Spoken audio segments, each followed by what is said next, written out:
ఒక చిన్న గ్రామంలో సీతమ్మ అనే 70 ఏళ్ల వృద్ధురాలు ఉండేది. ఆమెకు చిన్నప్పటి నుంచి వినికిడి శక్తి లేదు. లోకం ఆమెకు ఒక నిశ్శబ్ద చిత్రంలా అనిపించేది.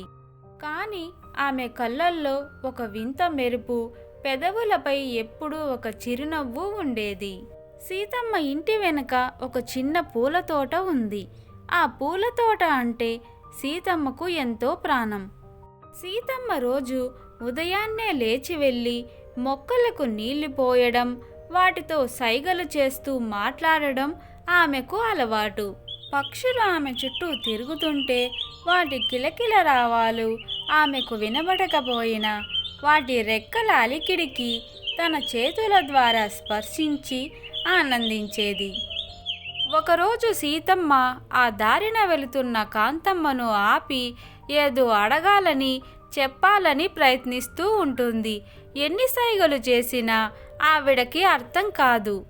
ఏమిటో పెద్దమ్మ, నువ్వు చెప్పేది నాకేమీ అర్థం కావట్లేదు. నన్ను క్షమించు, నేను వెళ్తున్నా అంటూ కాంతమ్మ సీతమ్మ చెప్పే మాటలు అర్థం చేసుకోలేక వెళ్ళిపోతుంది. సీతమ్మ ఈ విధంగా ఆ ఊరిలో వారి అందరితోనూ ఎంతో ప్రేమగా సైగలు చేస్తూ మాట్లాడాలనుకుంటుంది. కానీ ఎవ్వరికీ ఆవిడ సైగలు అర్థం కావు. కనీసం సీతమ్మ చెప్పే మాటలు అర్థం చేసుకోవడానికి కూడా ప్రయత్నించకుండా వారి దారిన వారు వెళ్ళిపోయేవారు. సీతమ్మ బాధపడకుండా చిరునవ్వు నవ్వుతూ వృద్ధాప్యంలో ఒంటరితనం, నిశ్శబ్దం ఉన్న మనసులో ప్రేమ ఎంత శక్తివంతమైనదో తెలియజేయాలి అనుకుంటుంది.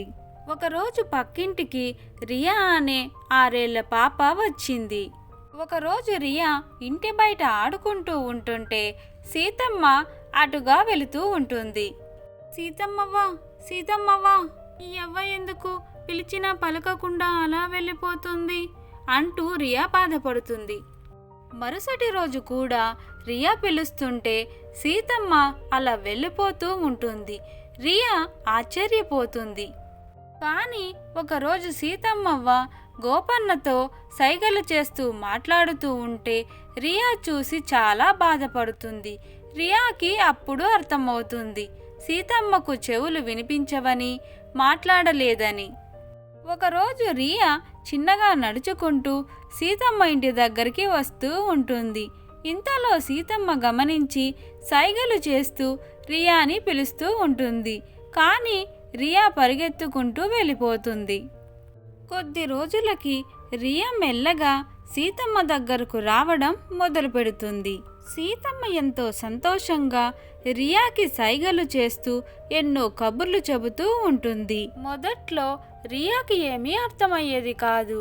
కానీ కొద్ది కాలంలోనే సీతమ్మ సైగలు అర్థం చేసుకున్న రియా తను కూడా సీతమ్మకు కబుర్లు చెప్పడం మొదలు పెడుతుంది. వారిద్దరిని ఆ విధంగా చూసి ఆ ఊరి జనమంతా, వాళ్ళిద్దరినీ చూసావా వదినా, ఆవిడ ఏమి చెబుతుందో ఆ చిన్నపిల్లకి ఏమీ అర్థమవుతుందో.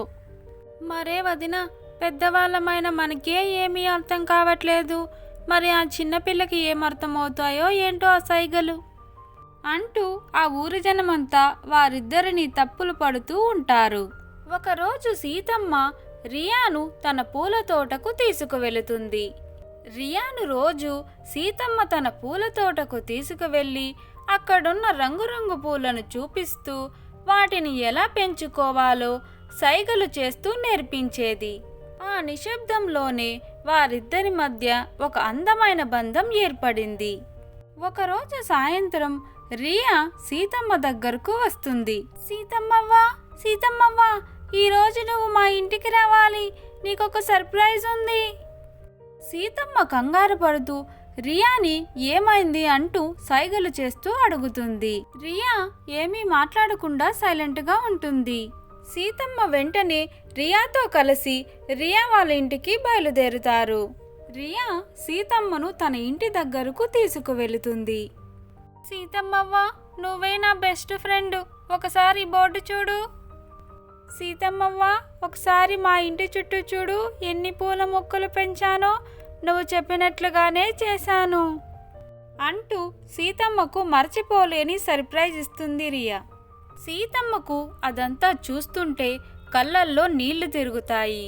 వెంటనే రియాని దగ్గరకు తీసుకొని తనలోని ఆనందాన్ని వ్యక్తపరుస్తుంది. ఇంతలో అక్కడికి ఆ ఊరి జనాలు వస్తారు. ప్రేమను పంచడానికి మాటలు అక్కర్లేదు, కేవలం మనసు ఉంటే చాలు అని ఆ ఊరి వాళ్ళందరికీ సీతమ్మ మరియు రియా స్నేహం నిరూపించింది. సీతమ్మకు లోకం నిశ్శబ్దం కావచ్చు, కానీ ఆమె మనసు మాత్రం ఎప్పుడూ అందమైన జ్ఞాపకాలతో, ప్రేమతో నిండిన సంగీతంలా ఉంటుంది.